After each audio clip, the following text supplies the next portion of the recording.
Olá pessoal, hoje iremos falar sobre a terceira semana de desenvolvimento embrionário. Nessa semana ocorrem processos muito importantes, como a gastrulação, formação da notocorda, neurulação, formação dos somitos, vasos sanguíneos e de alguns anexos embrionários. A gastrulação é o início da morfogênese, que é o desenvolvimento da forma do corpo humano. É na gastrulação que se formam as 3 camadas germinativas. Antes eram apenas 2, o epiblasto e o hipoblasto. Agora passam a ser 3, o ectoderma, a mesoderma e a endoderma. São essas camadas que darão origem a órgãos e tecidos do corpo humano. O primeiro sinal da gastrulação é o aparecimento da linha primitiva. Ela irá aparecer no epiblasto. A linha primitiva resulta da proliferação e migração das células do epiblasto para o plano mediano do disco embrionário. Com a adição das células na extremidade caudal, a extremidade cranial prolifera e forma o nó primitivo. Logo irá se formar o sulco primitivo na linha primitiva.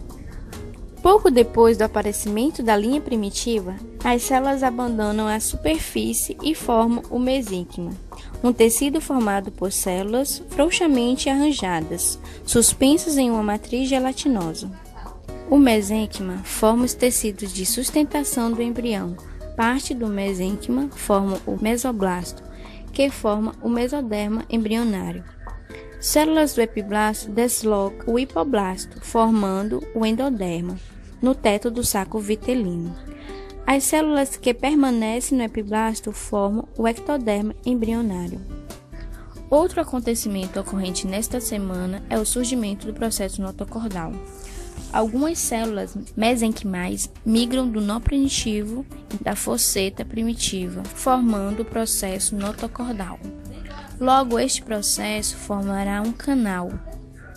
O processo notocordal cresce entre o ectoderma até alcançar a placa pré-cordal, que é o primórdio da membrana bucofaríngea, que dará origem à cavidade oral.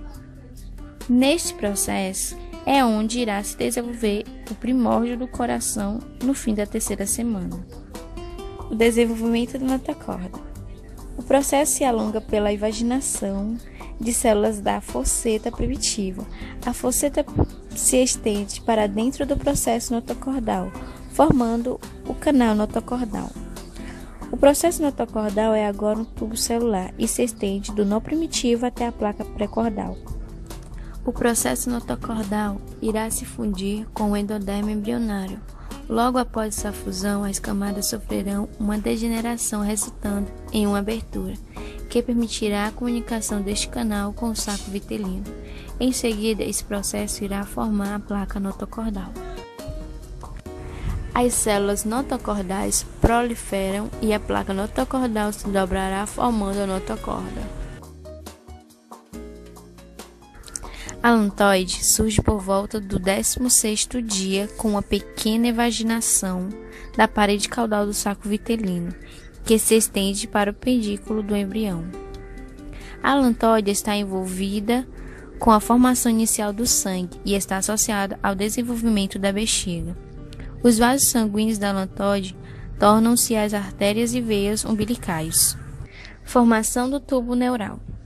Com o desenvolvimento da notocorda, o ectoderma embrionário acima dela se espessa, formando uma placa alongada, denominada placa neural. A formação da placa neural é induzida pela notocorda em desenvolvimento. O ectoderma da placa neural dá origem ao sistema nervoso central. Ela aparece cefalicamente ao nó primitivo e dorsalmente à notocorda e ao mesoderma. Enquanto a notocorda se alonga, a placa neural se alarga e se estende cefalicamente até a membrana bucofaríngea. Por volta do 18º dia, a placa neural se vagina ao longo do eixo central, formando sulco neural, com pregas neurais em ambos os lados. As pregas neurais tornam-se particularmente proeminentes na extremidade cefálica do embrião. No fim da terceira semana, as pregas neurais já começaram a se aproximar-se e se fundir-se, convertendo a placa neural em tubo neural. O tubo neural separa-se do ectoderma da superfície. As bordas livres do ectoderma se fundem, tornando essa camada contínua sobre o tubo neural e o dorso do embrião. Formação da crista neural.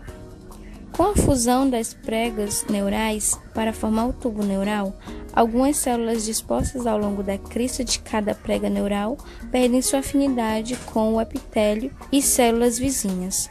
Quando o tubo neural se separa do ectoderma, as células da crista neural migram de cada lado do tubo neural. Logo, elas formam uma massa achatada, irregular à crista neural, entre o tubo e o ectoderma. Elas se separam em partes direita e esquerda. Nesta região, elas originam os gânglios sensitivos dos nervos cranianos espinhais. Desenvolvimento dos somitos. Com a formação da notocorda e do tubo neural, o mesoderma intraembrionário de cada lado dessas estruturas prolifera e forma uma coluna longitudinal espessa, conhecida como mesoderma paraxial. Cada coluna é contida com um mesoderma intermediário, que gradualmente estreita-se em uma camada de mesoderma lateral. O mesoderma lateral é contínuo com o mesoderma extraembrionário, que cobre o saco vitelino e o âmnio. Próximo ao fim da terceira semana, o mesoderma paraxial se diferencia e começa a se dividir em corpos cuboidais pareados, os somitos, em cada lado do tubo neural em desenvolvimento. Os somitos formam elevações que se destacam na superfície do embrião e em cortes transversais têm aparência triangular.